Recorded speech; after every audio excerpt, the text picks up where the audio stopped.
Today, we're going to break down all the different ways governments are set up and figure out who really holds the power. Okay, let's just dive right in. You ever stop and think, why does one country have a queen whose family has been ruling for, like, forever, while the country next door just elected a brand new president?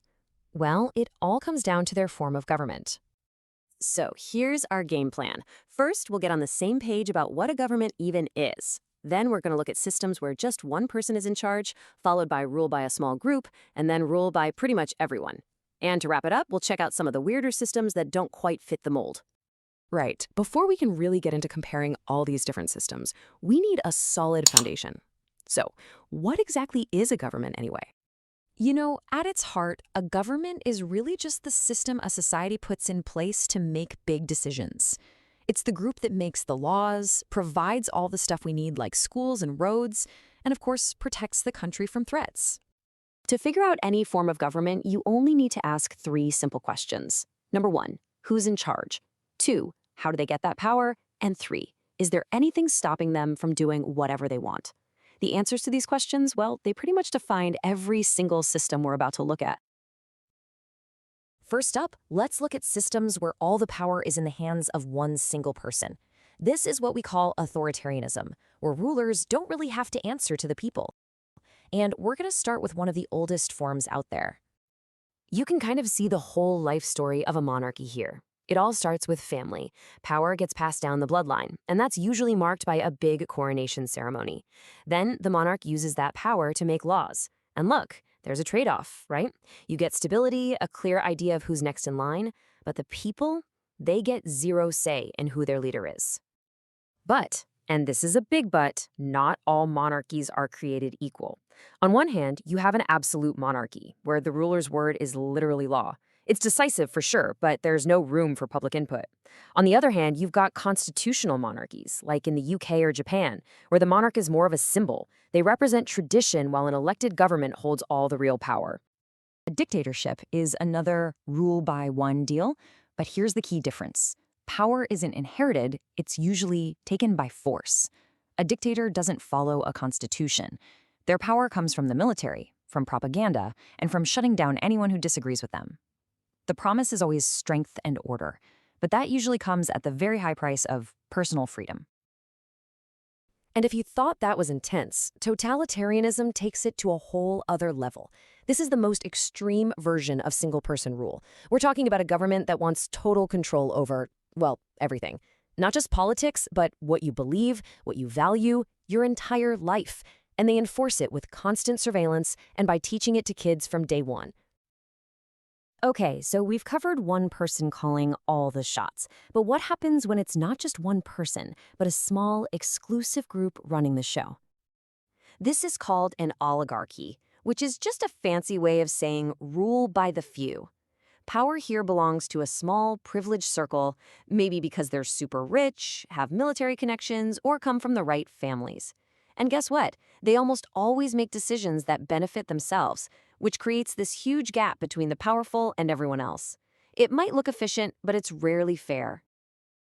Now, a theocracy is another kind of rule by the few, but with a twist. Here, the rulers are religious leaders who say they get their authority directly from God.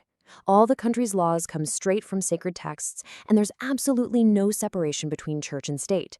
It can create a society with a strong moral code, but often that means less personal freedom and zero tolerance for other beliefs. All right, we've talked about one ruler and a few rulers. Now for the big one. What happens when the answer to who holds the power is pretty much everybody? And this, right here, is the heart of democracy. The power is with the people, and they use it in a few key ways. They vote, their elected officials have public debates, and they have the right to speak out and protest. Now, it can be messy, it can be slow, but hey, that's often the price you pay to make sure everyone gets a voice and individual rights are protected. So there are basically two main flavors of democracy. You've got direct democracy, where every single citizen votes on every single issue. Yeah, that's pretty rare today. Most modern democracies are representative, where we elect people to go and make those big decisions for us. When you boil it all down, these are the core principles that really make a system democratic. The government's right to rule comes from the people, leaders get picked by a majority vote, human rights are protected, and, this one's a biggie, people are totally free to criticize the government.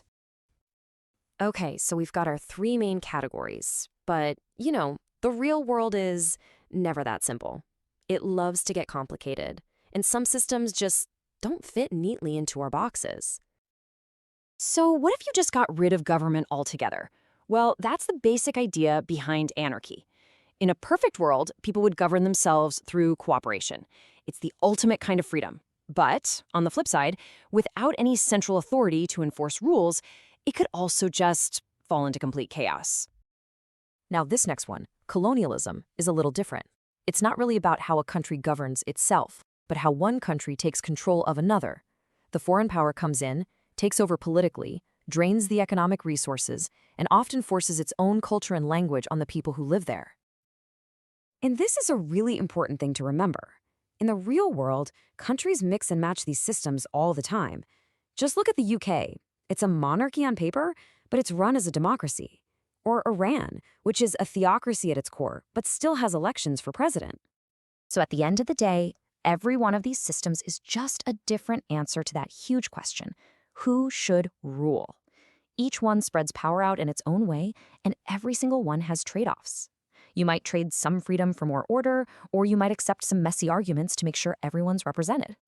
And that really just leaves us with one final question for you to think about.